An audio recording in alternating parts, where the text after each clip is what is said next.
Let's start your journey with Christ by texting the word journey to 816-670-3684. An adventure awaits.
Hey there everyone, this is Pastor Roman D, lead pastor of Alive Church, and I want to invite you to our new sermon series, Graduation Worship.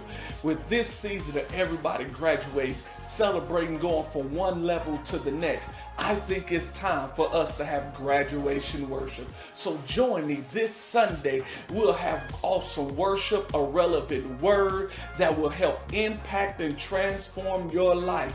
This Sunday, 10 a.m. on Facebook or YouTube, The Alive Church KC. Will you join us?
Hey there everyone, this is Pastor Roman D, lead pastor of Alive Church, and I want to invite you to our new sermon series, Graduation Worship. With this season of everybody graduating, celebrating, going from one level to the next, I think it's time for us to have graduation worship. So join me this Sunday. We'll have awesome worship, a relevant word that will help impact and transform your life. This Sunday, 10 a.m. on Facebook or YouTube, The Alive Church KC. Will you join us?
Let's start your journey with Christ by texting the word journey to 816-670-3684. An adventure awaits.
Let's start your journey with Christ by texting the word journey to 816-670-3684. An adventure awaits.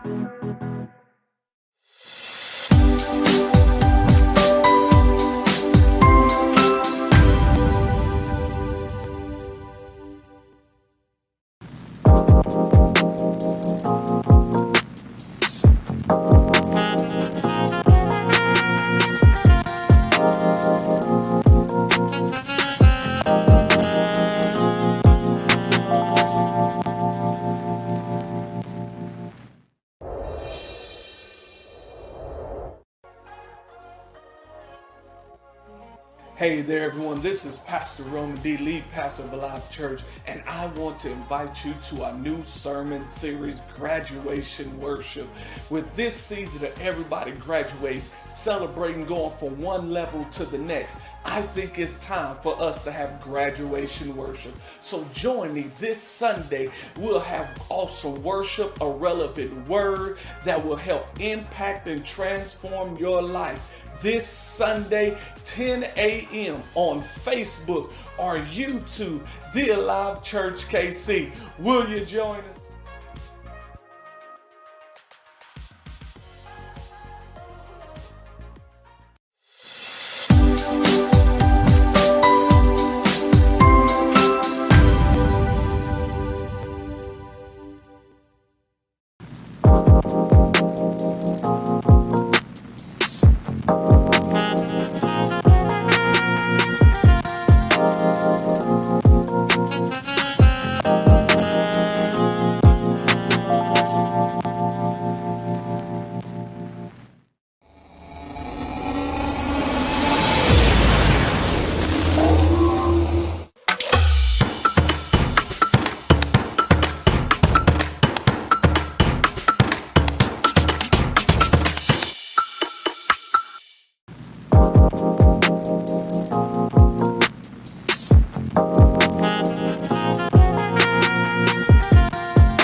Hey there, everyone. This is Pastor Roman D, lead pastor of Alive Church, and I want to invite you to our new sermon series, Graduation Worship. With this season of everybody graduating, celebrating, going from one level to the next, I think it's time for us to have graduation worship. So join me this Sunday. We'll have awesome worship, a relevant word that will help impact and transform your life. This Sunday, 10 a.m. on Facebook or YouTube, The Alive Church KC. Will you join us?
Good evening, everybody. Good evening. Welcome to Alive Church. And this is our I'll Be Your Two prayer time. However, this month, the ladies have been taking over in the Kingdom Woman Takeover.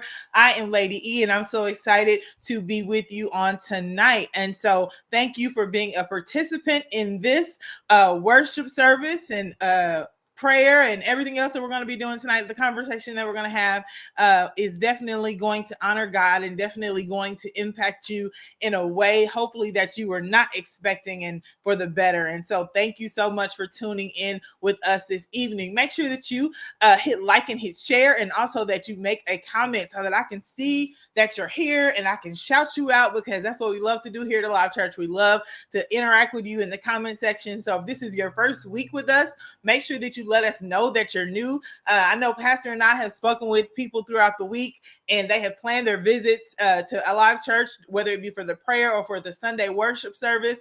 And so we want to see your name in the comments. Excuse me. Woo. Sorry about that. We want to see your name in the comments, and we want to make sure that you are acknowledged. One moment.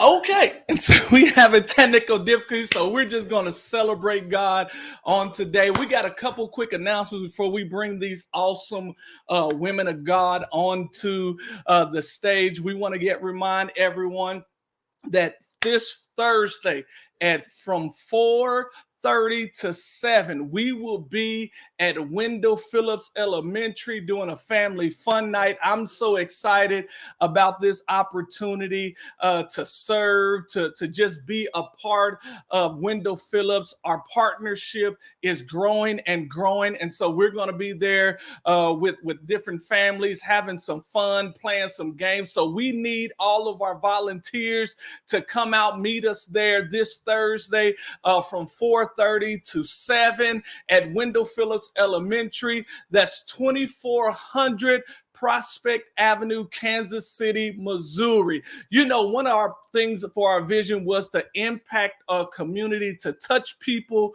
on a greater level. And so this is one of the ways that we can do it. So we want to just invite you this Thursday, 7 p.m., Wendell Phillips Elementary. That's 2400 Prospect Avenue, Kansas City, Missouri. We also want to let you know, if you have any teens, they're meeting tonight at 7:15. 7:15. They'll be meeting via Zoom. You should see it in your comment section, the Zoom link, and that way they can be a part of that. I'm so excited as we're getting closer and closer to taking a group of teens down to Love City in Houston, Texas. Oh my goodness, it's going to be epic. They have a man-made beach. They have go-karts, basketball, but most of all, they're going to have a spiritual encounter with God like never before. And so we want you to prepare. We want you to be praying. We want you to be praying for us as we're helping build relationships with our young people. And so this is just an exciting time for Alive Church as we're doing things to touch and to connect with people on a greater level. So make sure, even if you're not a member, you can participate through the giving. We're going to talk about that a little bit more a little bit later. And so I wanted to let you know that this Thursday, 4:30 to 7, we will be at Wendell Phillips Elementary School. And then also we're preparing for Love City. And of course, Sunday, we're excited for worship. We're in the midst of our new series, Graduation Worships. And so we want everyone, make sure you comment so we can do shout outs. Lady E, we're gonna tag it. We're gonna tag it. She's back in. All right, everybody. I'm so sorry. That lets you know that this conversation is going to be fire because my voice just got attacked, like for real. So, thank you, Pastor, for stepping in. So now I'm going to introduce my girls who've been rolling with me for the last 3 weeks, which is unbelievable that we've been doing this for 3 whole weeks now. So we have Miss T.R. Renee, who is a serial entrepreneur, a cosmetologist, and a trainer. And she is going to be an author here soon. Yes. And so welcome. Welcome and hello. Hello, everybody. Yes. And then we have Miss Lauren Green, who is a digital nomad traveling all over the world. Where in the world is Lauren? And she also is the founder of the Raw Women's Network. So welcome, ladies. Again, can y'all believe it's week 3 already? This is going by so fast. Oh my goodness. But it's been good though. It's been so good. It has been so good. So tonight we are going to be talking about being single, dating, and marriage. So let everybody know that they need to get on here. Yes. You fall into one of those 3 categories. You're single, you're dating, or you're married. Maybe you've been all of them at one point. We all have. So make sure that you let people know that we are on live and that we're going to have the discussion. So, ladies, how y'all feeling tonight? What's the tea? Feeling pretty good. Feeling good. Yeah. Shout out to Pastor Roman for holding it down real quick. That was a great tag team. Holding it down. Man. Whew, y'all would have been just sitting here if he hadn't. But we're glad you're okay. Yes. I mean, like I was like attacked for real. Like I was like, oh, where'd that come from? Okay. Right. Yes. So this is about to be so good. It really is. So, okay, before we get started, I want to do some shout outs. Okay. I don't want to skip over the shout outs. So let's see who has made some comments so far, who's watching. Miss Angie, good evening. Mr. Curtis, good evening. And today is Mr. Curtis's birthday. So make sure you show him some love in the comments. Happy birthday. Happy birthday. Yes. Mom G, good evening. Tisha, good evening. Good evening. Sunrise. Dad? Hi, Auntie. Yes. I'm not gonna mess up your name. No, that's Sunrise. You said it right. Sunrise. I'm pretty good like that. You know what I'm saying? Yes. Oh, yes. Good evening. William. Good evening. Miss Lisa, good evening. LaShawn, good evening. Ty, Shay, see, I still remember, girl. Yes, you in the comments. Good evening, good evening. Miss Joyce, good evening. Nicole, holding it down. Good evening, everybody. And so, if you haven't commented already, make sure that you comment so that we know that you are in the building, that you are in the place, not the actual building, but you in this building, in our virtual building together. That's right. Yes, that's how we roll. In the house. So, yes. I'm super excited. So let's jump into it.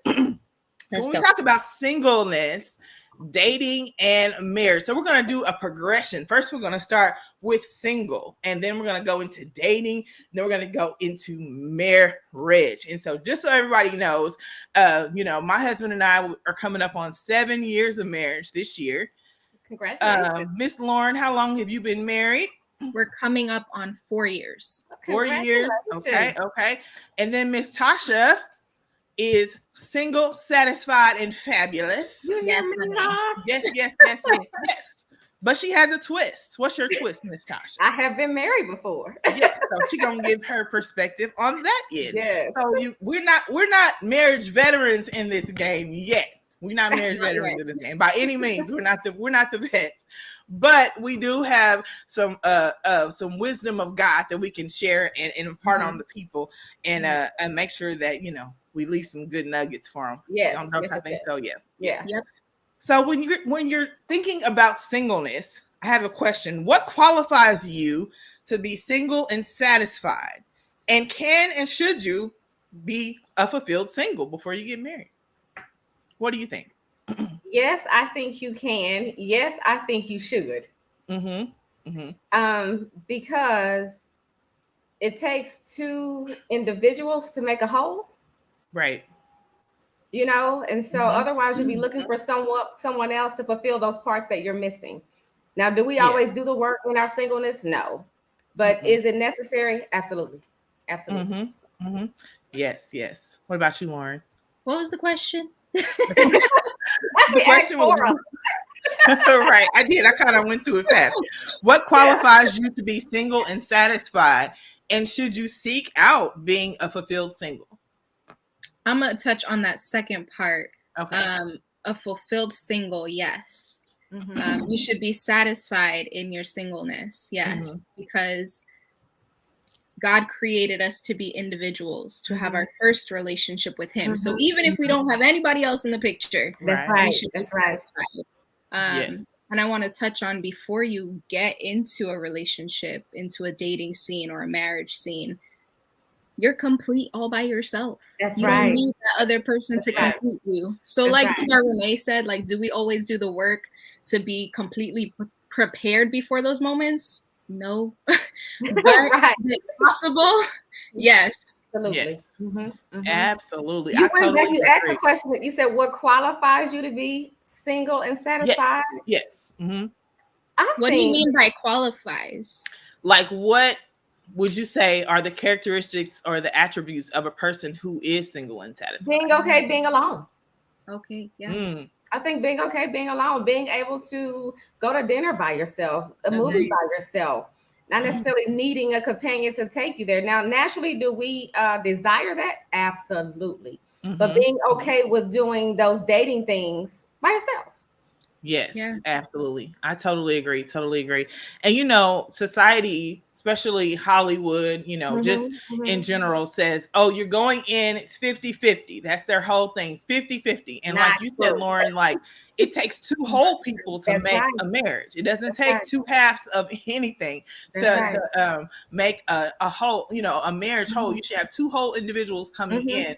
And so statistics also say that in marriage, you're only going to get 80% of your needs met, 80 right? 20. That's right. The Yep, 80 20. 80% of your needs met, 20% you don't. So you have to understand and know yourself to know what that 20 is, so that you can fulfill that. So that you're not looking for that outside of your marriage for somebody else to come in and fulfill that 20. And so, you know, the 50-50 thing, I've never agreed with. I never understood that.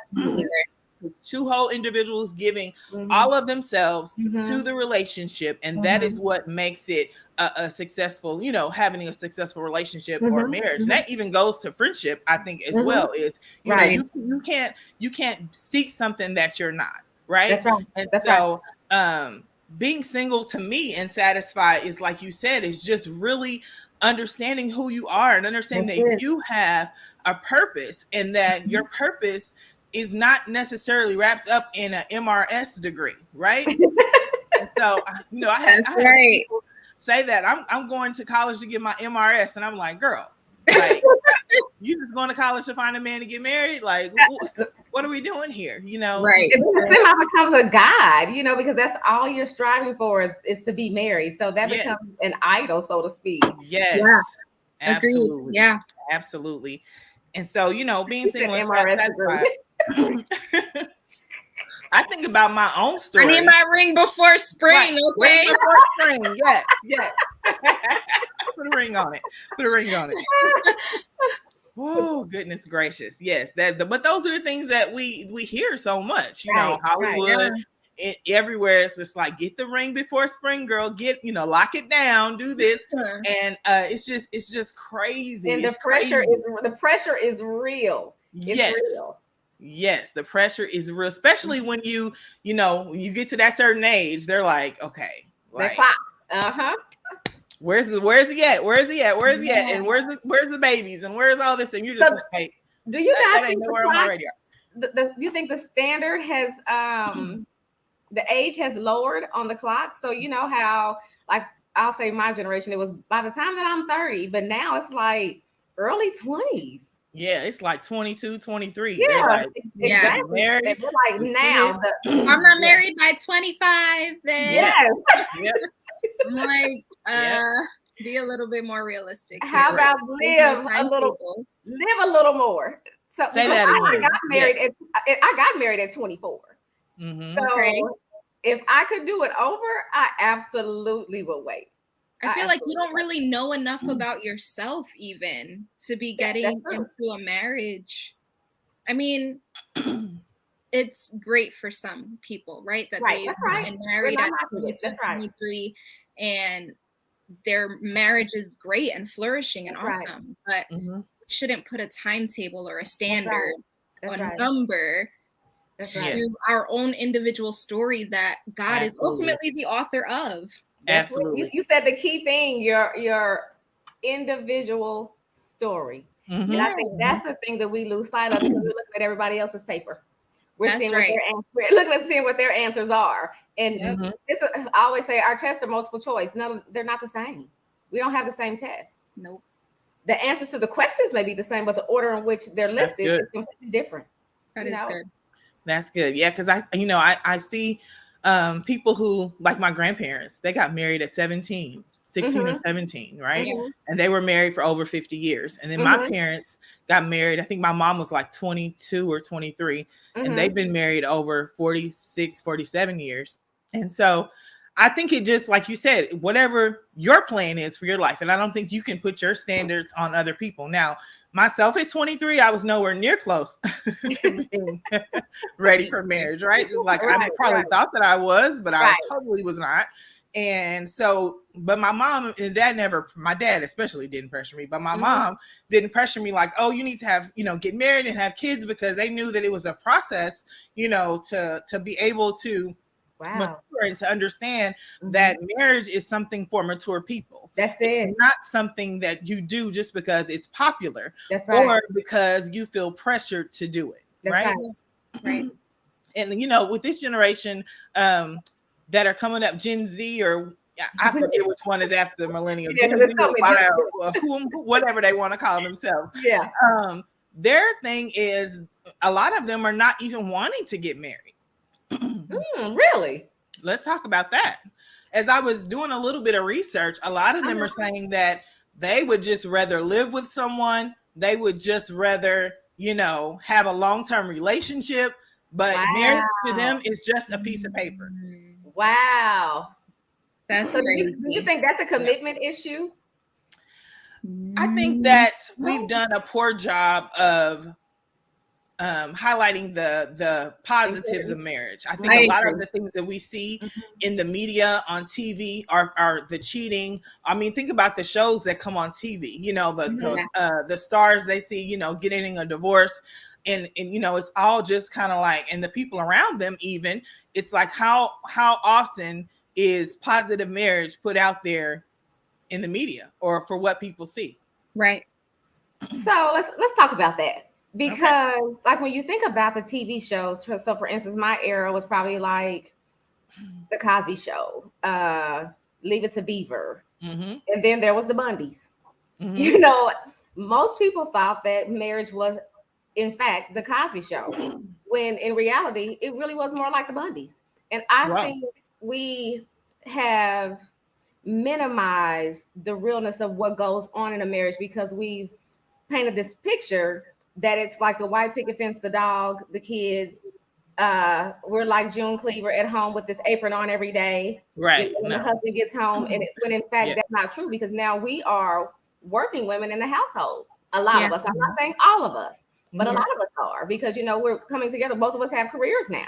So now we're both career driven and not just the man only. So I think we failed them in the area of teaching them how to work at the relationship. That's so good. The realness of it. Yeah, that is so good. Yes, there's a question I want to highlight. Culture, you know. Yeah. This question: can y'all explain the positives of marriage? Some people don't see the advantages or the reason to be married. Very great question. Great question. I'll start this Lady one E. Yeah. Okay. Well, I would say the positives of marriage for me is having someone that I can build with, that has the same vision as me, and also just having someone that I know has my back 100%. For me, that means more than anything. I'm a very purpose-driven person. And so when my husband and I met, the first thing we talked about was, what's your vision for your life? Because I was not going to marry someone who could not paint a picture for me of what my future was going to look like. Right. And so to have that, for me, having someone that I can work with, somebody that I can build with, that was more important to me than anything else. And I think the great thing about having somebody who's on the same page as you, wants the same things as you, is that you go further, you know, in life, and you raise your children and you raise your family, and you get able to see the fruits of your labor because you all are on the same page. And that's something that I can't get from just having a boyfriend, right? I can't get that commitment of somebody taking vows before God, because I know a lot of people say now that marriage is just a piece of paper, but to me, it was a vow that I took before God, right? And so I take that extremely seriously.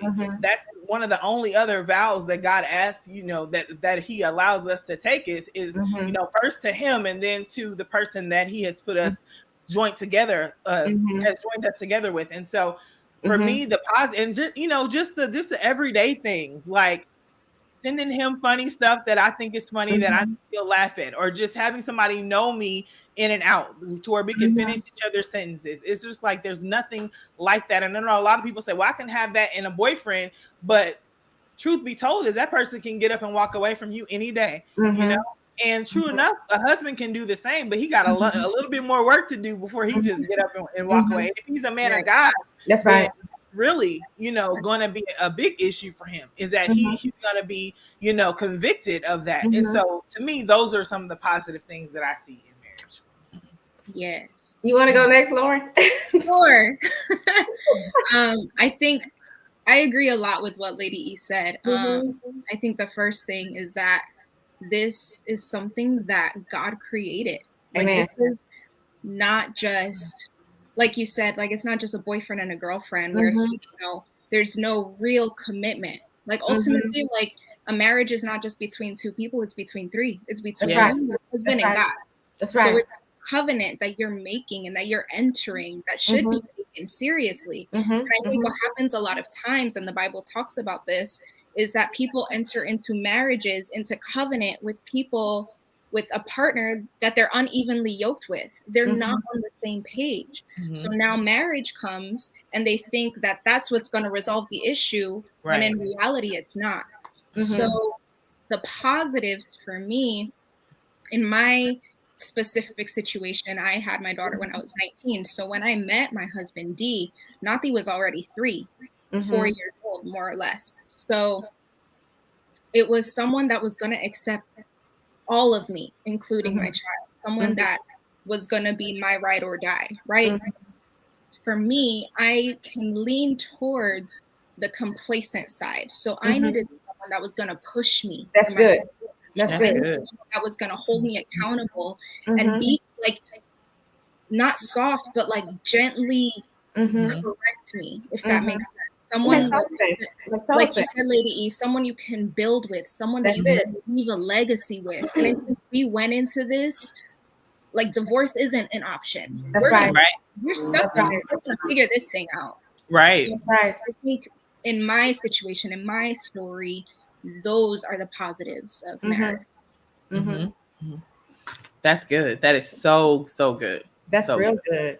Yes. So I'm going to piggyback off of both of you guys. Come on, preacher. Tell us what's going good. Oh, y'all are doing good. The advantage and the positives to being married is there's power in agreement. Ooh. Yeah. Yes. There's power in agreement. So oftentimes we look for someone that's just like us, when in fact we need someone that complements us. Yes. And so that's another positive, having someone where my strengths may be your weaknesses. Your weaknesses are, your strengths are my weaknesses. So it's like a puzzle piece. We fit together like a puzzle. However, the core of us is what connects us, which is our love for God and our love for people. Yes. And so if you don't have that, it's going to go haywire anyway. But as you guys were talking about the building piece, we can still have two separate dreams and goals. Yeah. They merge somewhere in the middle because the purpose of them are the same. Yeah. Yes. So when you enter into marriage, it's more so about your purpose partner. Where our purposes align, where we can do ministry, because that's what marriage is. It's a ministry, when you look at it, because it's representation of our relationship with Christ and the church. Yes. We're the parallel in the natural of what that is. Right. That's so good. It's a great thing to be married. And to the people, to you young people, if you're running into people that don't want to be married, don't say, you know what, he may change or she may change. Take it for what it is at that moment. And if you guys are supposed to cross paths, trust me, you will. You will. Somebody put where 2 or 3. Absolutely. Where 2 or 3 are gathered. There's power in agreement. That's that threefold floor. Yes. It can't be broken. Because if God put it together, if people, and that's the key thing. The positive part is when you know that God sent your mate and he put y'all together, it's going to take some work. Absolutely. Always. But you have to know that work is worth it, because if God is leading and guiding both of you all, you ain't gonna do nothing but win. Yeah. Right. And don't fear change. Because you want to change. You're going to change.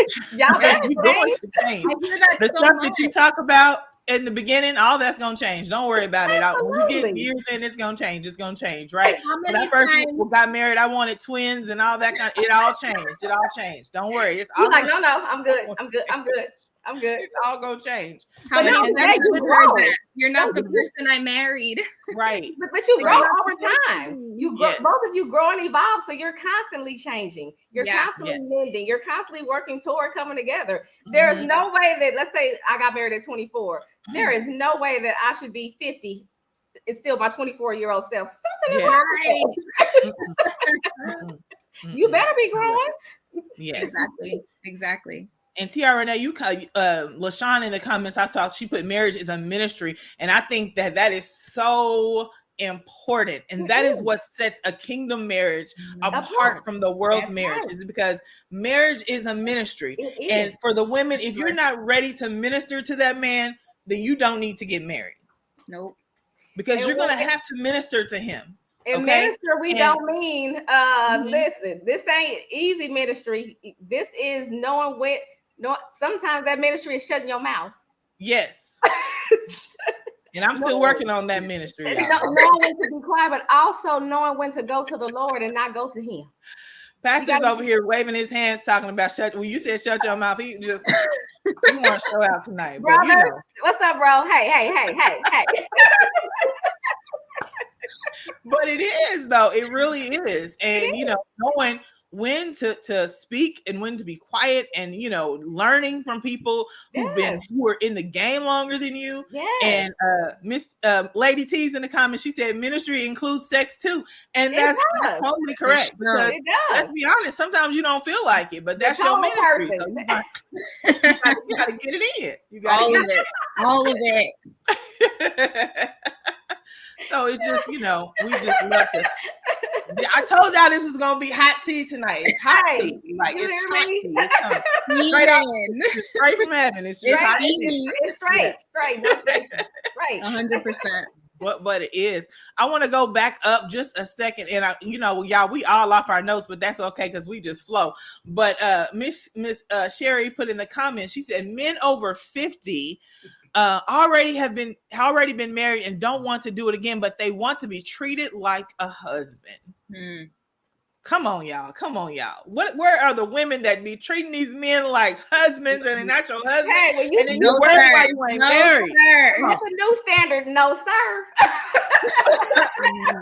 No, if sir. you are a woman and you are treating a man like he is your husband, and he's not, you are never going to walk down that aisle. I mean, I've seen it too many times. Now, are there exceptions to every rule? Yes, absolutely. There are exceptions to it. But there's no way. There's no way. Husband benefits without the ring. That's right. Put a ring on it. And listen, our husbands. And LaShawn says our husbands communicate differently than we do. Absolutely. Because we are so detailed and we want to talk about every little thing, and we go all the way around the mulberry bush, and they are you got to give them to them straight and quick. Yes. You got to give them the points. Give them points. Yeah. Give them the high points. That's it.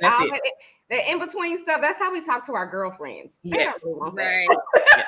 And I think sometimes as the woman, as the wife, for what I've learned to do is like, my husband's really good at troubleshooting stuff. Like he wants to help me come up with a solution. And that's men. I have to preface with, I don't need you to fix this. Just hear me. Just let me vent to you.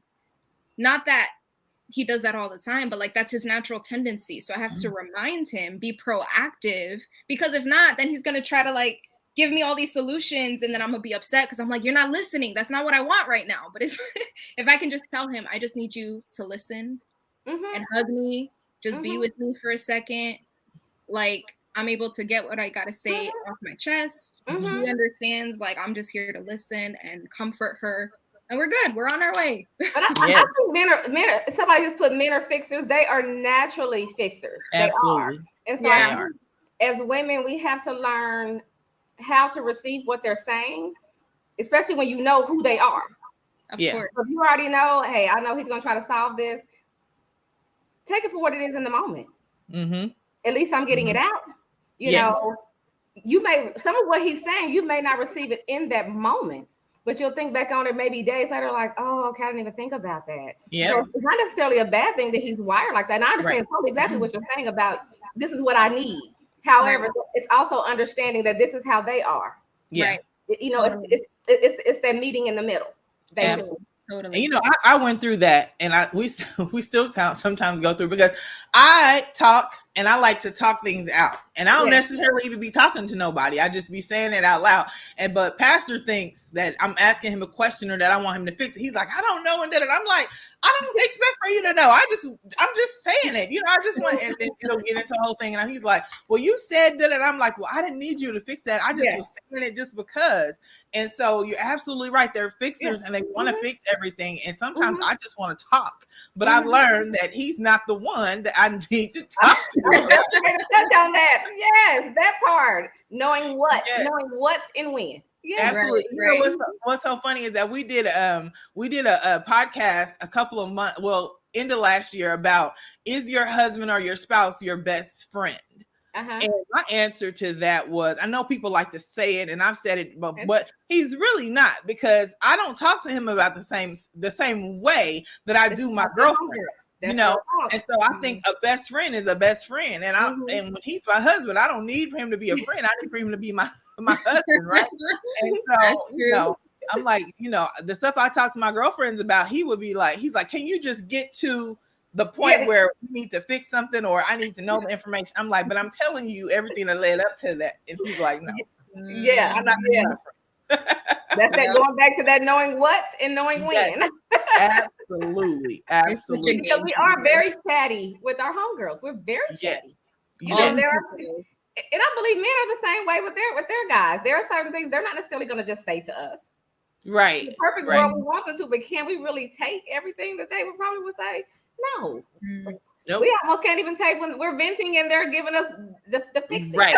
right. Exactly. I feel like it's not that I'm not open to it. Like I don't have the emotional capacity to receive that right now. Right. I get it. And then just keeping it 100. Sometimes you just don't want to hear it.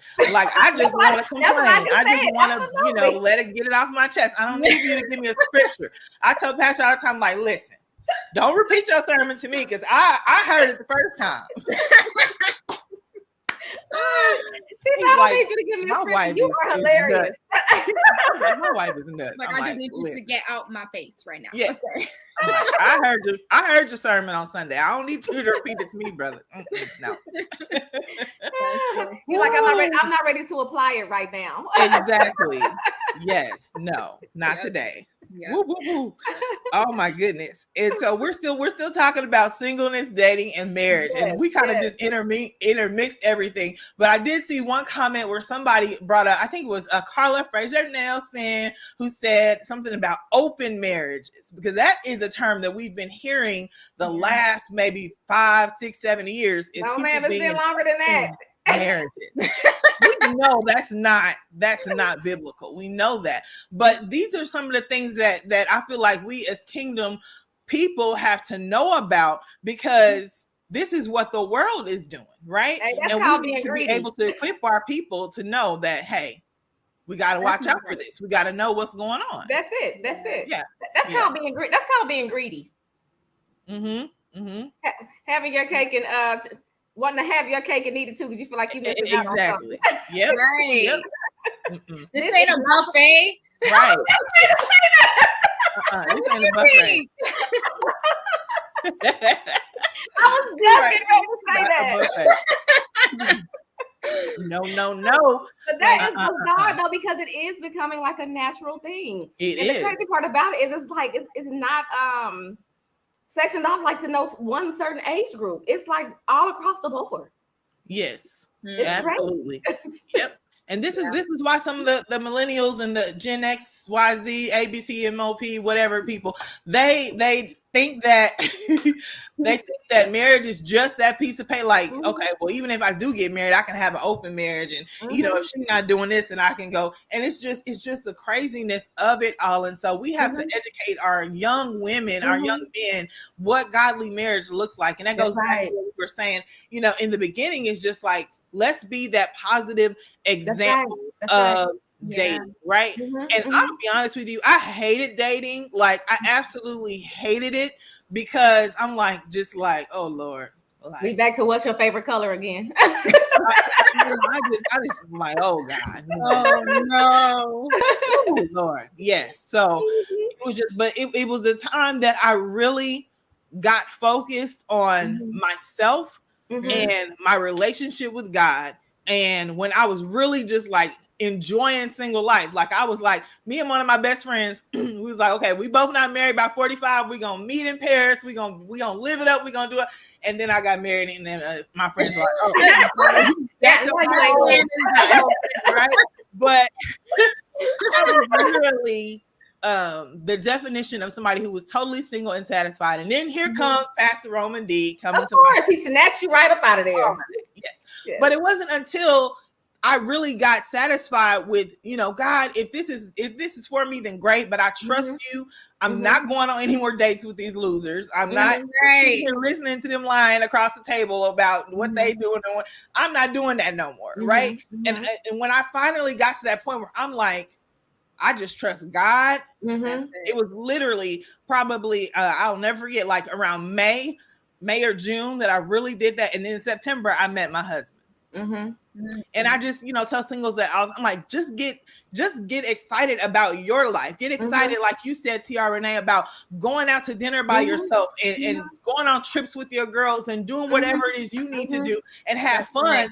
And don't worry about, you know, the marriage piece, because when you in it, baby, you in it.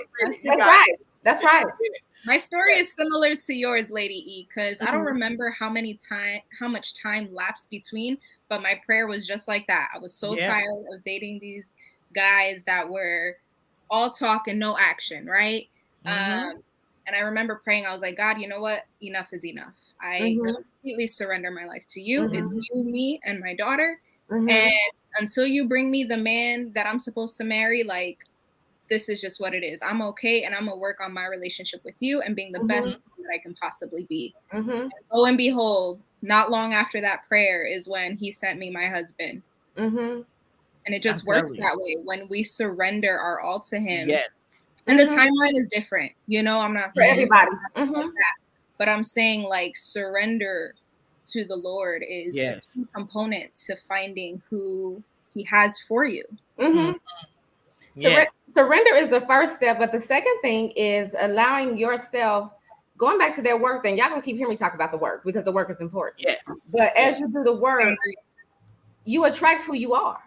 So if you're not working to become the best version of yourself to receive God's best, you're going to meet you just in a male form. And oftentimes it's going to be the parts of you that you're not ready or willing to look at. Them other parts, you're wondering like, why do I keep attracting this kind of person? Here go that mirror. Yep. You got to look in that mirror and see what about me is just like that. Because oftentimes, so per my experience, each person revealed a layer of me that needed to be pulled back and pulled off. It needed to be healed. So that's so good. So all dating is not bad. Right. It's from your perspective, basically. So you have to, each person that you're seeing, whatever it is that God is showing you about them, that's really you. So the common denominator with the people that I dated in the past was they were great people. The timing was just bad. They weren't ready. And so I finally took a look at Tasha and was like, okay, the common denominator is you. So you're a great person, but the Lord is saying, sit down somewhere. And that's what she did. She sat down for 4 years. Wow. 4 years before entering into, you know, the present thing now. But 4 years of allowing God to heal my heart in them places that I didn't know needed healing. And a lot of times we think that, oh, I'm going to fix all this stuff about myself and then it's going to be okay. But God shows us in different situations what's wrong with it. Yes. What needs healing in us? That's the word, not what's wrong. What needs healing in us? And a lot of times it's our mommy, daddy issues. And I don't care if you did come from a 2-parent household or a single parent household. There are some things that you just didn't. Everybody does. Everybody does. And you know, as you're saying that makes so. I'm just thinking about me and my own situation, because a lot of the people that I dated, and it wasn't like, I'm not saying a whole lot. Like I get what you're saying. Yeah. But they were like long distance relationships. And it was because I was just so shut off emotionally. I was like, Mhm. okay, if they live far enough away, I can still have my own separate life, and I can Mhm. still talk to them when I feel like it, see them when I feel like it. And I don't have to worry about that every day, like, oh, we're going to meet up today. Mhm. And because I wasn't ready, I was just like, I just wanted to be kind of Mhm. free. So I would intentionally, not intentionally, but just, attract men or Mhm. date men who did not live close to me. Mhm. Right. And that I just wasn't ready. And I Mhm. never really put that into perspective. And I just look back like, wow, like that was really something that I just had this wall up, and God really had to tear that wall down to make me ready for Absolutely. marriage, because That's it. I was just like, these people just, and it's just like, yes, Sherry put in the comments, she said, trust the process. Yes, you have to Definitely. trust the process. Mhm. Trust the process. Absolutely. And There I was think a question. we want to look at the other person. Mhm. Again, everyone that we meet, be it friendly relationships or even intimate relationships, meaning dating, courting to be married, because that's what it should be. Right. They are a direct reflection of who you are. So God isn't sending them to say, hey, this is a bad person. There's something that he wants to reveal to you about you. That's good. Yeah. Mhm. And so it's about asking him, what are you trying to show me? Yeah. Right. I think and I'm being gonna okay with what he shows you, and then asking Right. him how to heal what to do, to heal those parts. Mhm. Yes. And you know what? I'm just looking at Shay said, what are some good boundaries to set during dating? And I know Shay's probably early 20s, and I'm just Yes. like, I was not in my early 20s. It's just Lady E. I was not thinking about, God, what do you want me to see when I'm dating this man? I was just like, oh, he looked good and he got a nice car, and I just want to, like, that's what, but Transparent moment in my 20s, I was having fun. Yes. I'm like, hey, and it should be fun too, and that's the point I'm trying to make, is that it should be fun as well. Like, it doesn't all have to be like every man you date, you don't have to size them down to be your husband. Like, you can have fun, like, and so Shay, to answer your question, what are some good boundaries to set during dating? And I think the one thing, and I wrote this down, is being equally yoked, and knowing that when it's not somebody who is not committed seriously to a relationship with God, depending on where you are in your relationship with God, to me, that's a boundary that I would not cross, because you cannot take somebody where they're not willing to go. And I just think that a lot of people get into that potential thing, like, oh, he has a potential to be X, Y, and Z, and you are not God. You cannot make somebody do anything. And so whatever boundaries that you set, I think for me, I think it's something that has to be personal, but I think that should be at the top of your list, is that making sure that, you guys are on the same page as far as, being believers. But the boundaries that you set, depending on if you have children or not, whatever situation that you're going to be in, but whatever you decide for yourself, what you feel like is your self-respect is the boundaries that you need to set up. Would y'all agree, or have anything else to add? I would agree. I mean, especially like the kid piece is huge, because you don't want every person that you come in contact with to meet your children, so at what point do I want them to meet my children? What would be a good time? Or do I, what point would I like to meet their children?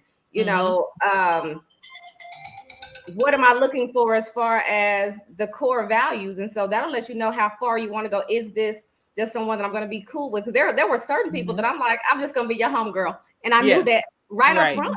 And I held to that. Like, so the thing is, once you know in your heart what it is, the relationship, and I'm not saying make up something, take it somewhere, start off at ground zero. We are just homies until we build into something else. And so right now, while we're homies, like somebody just said, keep your hands and your lips to yourself. Keep it to yourself. To yourself. Yes, absolutely. Because that confuses things, especially if you're not sounding your person, especially at a young age where you really don't know who you are. Right. Being totally realistic in our, in our younger age, and I'll speak for myself, you thought that was the way. If I do this, then of course they're gonna like me a little more. Sure, they're gonna love me. No, they ain't. They're gonna be. And that's the fastest way to get them out the door. Really, it really is. Yeah. Maybe not, because they might hang around because of what you do for Right. you know, a certain time frame. But what happens is you wake up one day like, this is not what I want. And especially if you're a person that was raised in the word, in the church. Yeah. God is gonna wake you up one day and be Absolutely. like, this is not your life. Or a young guy, same thing. Yeah. Same rules apply. It's not gender friendly. Right. You know, the boundaries, not anybody. Let's get back to the basics. Not everybody knows where you live. At least one person should know, at least see a face, a car, a tag number. Like, it's the real thing. And it's not about anyone being in your business, but it's about, you know, just someone knowing, because you can get out there and have a car accident. And we didn't know that you were in a 2022 Chevy, whatever. We had no idea. You understand what I'm saying? Where are you going? Let somebody know. Let somebody know. Bringing it around all your friends. Yeah. You know, being around all their friends, and you're the only one. It's certain. Again, getting back to the basics, and I think that's some of the things we have to teach the younger generation, what the basics looks like, and help them to understand that we're not trying to, quote unquote, be in your business, but we are, because somebody needs to be in it. Absolutely. Somebody was in mind. Yeah, absolutely. I agree. Absolutely. Yeah. And I want to just say, like, piggybacking off of keep your hands to yourself, like, just don't put yourself in that predicament, right? Like, oh, let's go to my bedroom. No, we ain't going to your bedroom, because the enemy didn't come to play. Yeah, that's right. You know what I'm saying? So don't even don't even give room. Don't give foothold for those opportunities to even be present.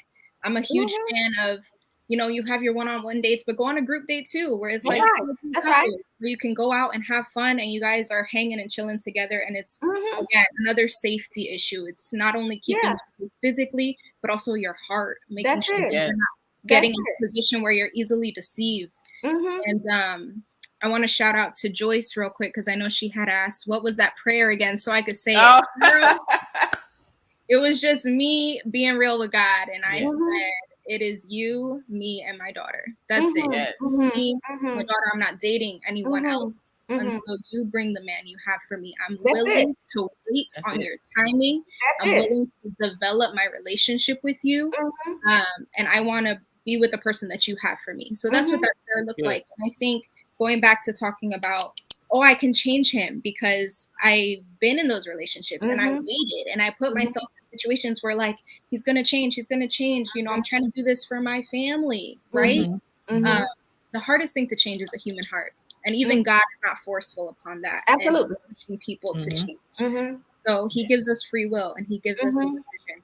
So you can't change anyone. Only God can do that. Absolutely. He's not showing the fruit of someone that's going to be a husband, be someone that's going to lead you and protect you and do things the right way. Peace out. Yep. Absolutely. And one of the things I love that you said, Lauren, was that take him around your people. Because there are certain things that your friends, your girlfriends are gonna pick up on that you may not see, because you may kind of, you know, have your little rose-colored glasses on. But they're gonna say, "Girl, like something about him, this XYZ wasn't right," or you know, they'll pick up on some things, and that's a red flag to me. If you are dating someone and you've never met any of their friends, you've never met any of their family, what are they trying to hide from you? You know, or you just, you know, trying to keep everything secret, or they don't want to meet any of your people. And I'm not saying like the first or second date, but I'm saying if you've been talking to somebody for a while and and you don't know anything about their other relationships, that's a red flag. Like, you need to be careful. And Tasha, that was so great of you to mention just the old school rules. Like, I know, like, when I was in college, me and my sister, you know, we were at KU at the same time, and man, when we went out on dates, it was like, hey, this is his tag number. This is, you know, We did that. We did that because there were some girls who went out on dates and didn't come back home. That's right. You know, so, or they came back and they were raped or, you know, messed up or whatever. So you have to be careful, especially now. You got Uber drivers, you know, I mean, all kind of stuff going on now, you know, all these dating apps and all of that. And people are literally deceiving people about who they are and what they do. And so you have to have your discernment game has to be strong. It definitely has to be. You have to be a great listener also, because even though like a person may quote unquote make you down, like if you listen to their regular conversation, you can kind of tell their tendencies. You can tell where their heart is. You can tell where their passions are. You can tell what kind of person they are, just how they speak about the things and the people that they love. Yes. So, and that's well before you get to meeting those people. Right. You just listen. You know, so I think for the younger generation, they want to rush things, but it's okay to take your time. And as a matter of fact, you should, because of this. And always remember that the picking and choosing goes both ways. So it's not only that you like, oh, I'm going to be somebody's wife. You need to be taking an assessment of that. Is that person your husband as well? Right. That's good. Every person isn't your mate. Yes. Everyone isn't. And it's okay that they're not your mate. You know, it's okay. Yes. It's okay. It's okay. Yeah. I would ask myself, like, would I marry me? Am I in a position to like marry? Would I? But that's am I the person? Right. Like, if I was available, like, would I marry myself? If I was looking or what am I bringing to the table? Because we often have this list of what we want. But what am I bringing to the table? Yes, what do you bring? Work that you were talking about, and I'm a huge fan of the heart work. I had to do it myself, and it's not a one and done. It's continuous. It's continuous. As you evolve, as you will grow, you will constantly get comfortable with uncomfortable, because you always have to do the work within yourself. That's it. Even in marriage. Even in marriage. Constantly adjusting. Absolutely. It doesn't stop. It doesn't stop. It does not. People think sometimes that marriage is a cure-all. The insecurities and issues you have when you go down that aisle are the same insecurities and issues that are going to be waiting for you, after you leave that church or wherever you got married. And marriage is not a cure-all. If anything, it's a mirror, because it's going to show you who you really are. You're going to be faced with issues that, you may respond and you had no idea that you would ever respond that way. But, like you said, you see yourself in the other person. And so things begin to come out and you begin to really learn how to function as a couple. So marriage is not a cure-all. And everybody's marriage is not the same either. That's right. And so you have to, know that just having your MRS degree, I always say MRS degree. And I love it. It's not your safety net. It's cute. Yeah. It's cute to say that. I mean, I want to get to this question. Miss Brittany asked, she said, any advice to a woman who has always been single and does not get approached by guys and have no luck in the love and relationship department? How do you know if God wants you to be single forever? I think singleness forever is a calling. So if God wanted you there, you would know. Absolutely. He would make it clear that you have a desire. Right. You wouldn't have a desire for that. And then I kind of want to challenge you, like, come on. You're not getting approached, but why aren't you approaching? Are you approached? Even no. He that finds. No. He that finds. Are you approachable? There you go.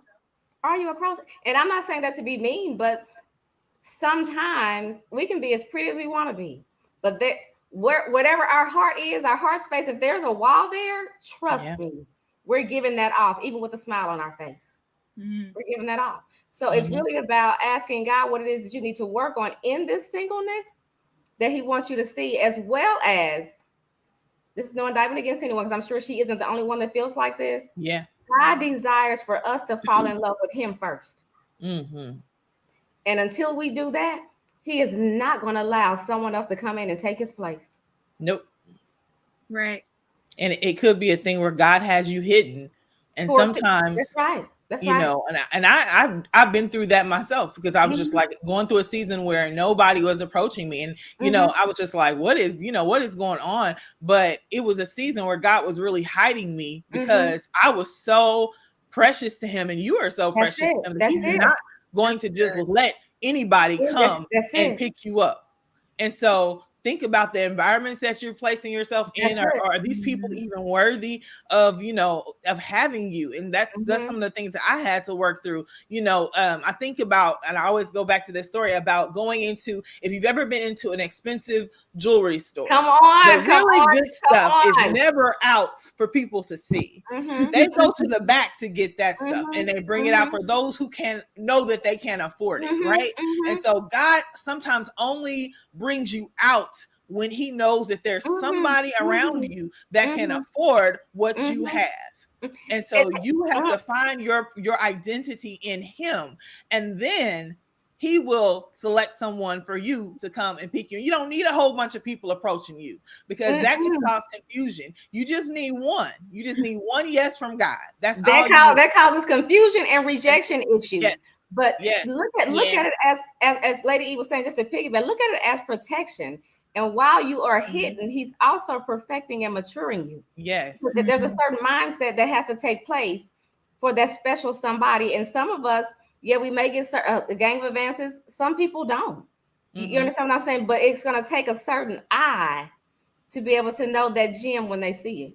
Yes. It's kind of like if you're a person that likes name brand, sometimes some of the Gucci's and the Louis and the Chanel's, all those high-end, they have all the what they call the signature bags, Michael Kors, Coach. Right. I'm a person that's never liked a bunch of signature stuff.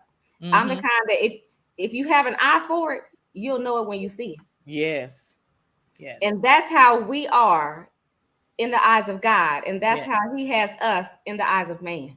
But they'll know it when they see it. Yes. So don't be alarmed, or don't feel rejected because you feel like enough people haven't come on to you, or because what happens with that is you tend to feel like a piece of meat, which creates a different set of issues. And God doesn't want you to have those issues.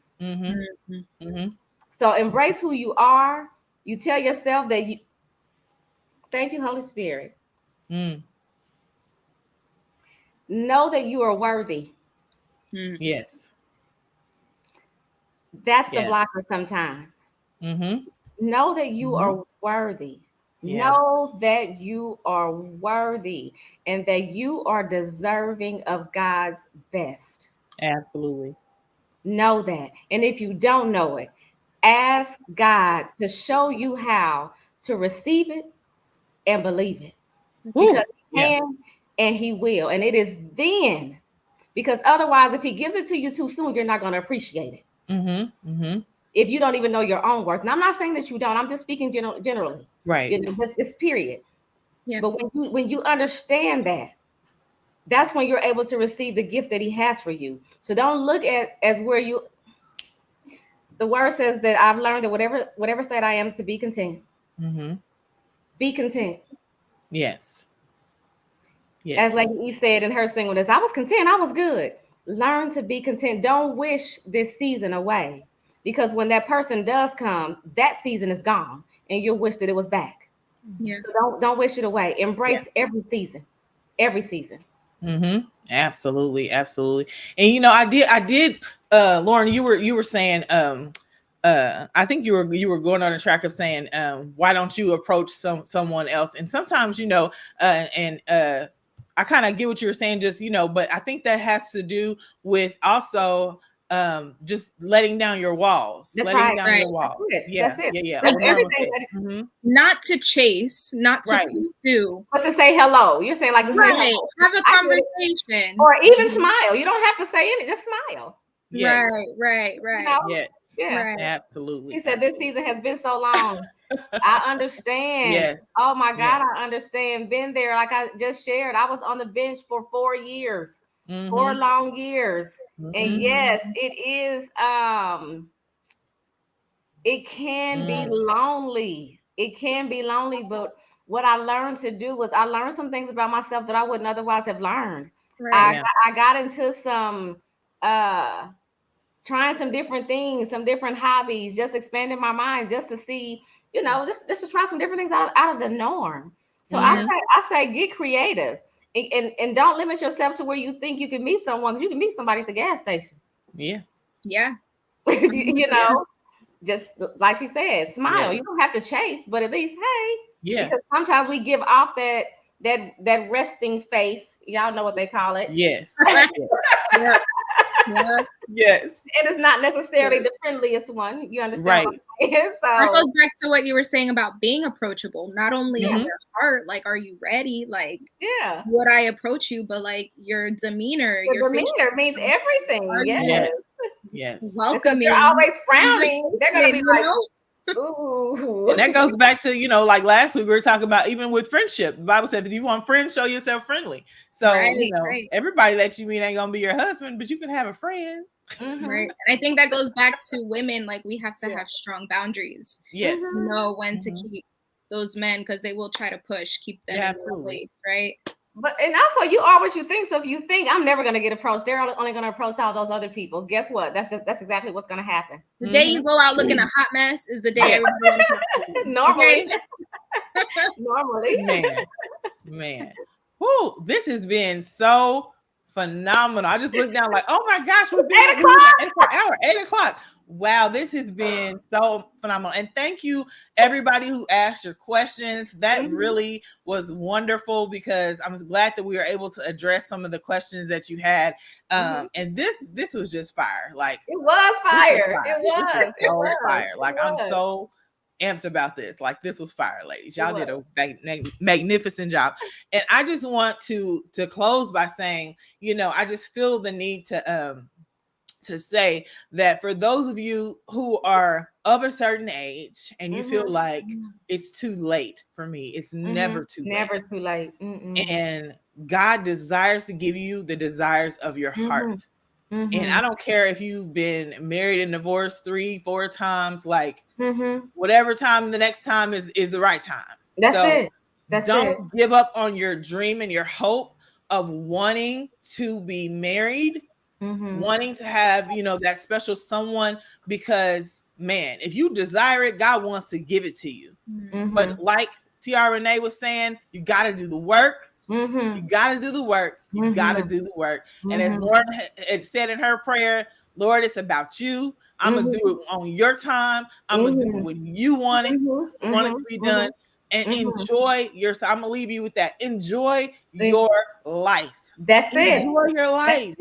That's it. Enjoy your life. There's nothing spectacular that's going to happen when you get to you have to enjoy the journey. And one of the things that I know about about my journey is I'm so glad that I had that season where I was really, traveling and doing things with my friends. And, it was just such an enjoyable time, because I was so content with being who God had me be at that moment. And yes, I desired to be married and I desired to have a family, but I'm so glad that I had that time with those are memories that, man, we still talk about them, like I'm still glad that I had that season. So don't rush the seasons of your life. Enjoy yourself. And every person that you date is not going to be the person that you marry, but you can have fun. You can meet new friends, So enjoy your life. Enjoy your life.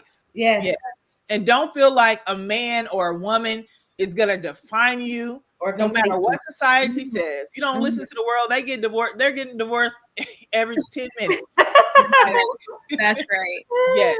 And get you some good mentors, some people that, have some time under their belt, or, even, it's T.R. Renee. I feel like you would be a good marriage mentor, because you've been there before. And you know what to look for, and how this game goes. And so get you a good somebody that's going to speak some life to you. Don't be around women who are bashing men and talking bad about men, because that's what you're going to attract. That part. Get around some women who have some positive images of men, and get around some people who have some positive relationships. That's so good. Enjoy your life. That's it. That's it. Don't waste it away. Enjoy it. Yes. Enjoy your life. That's it.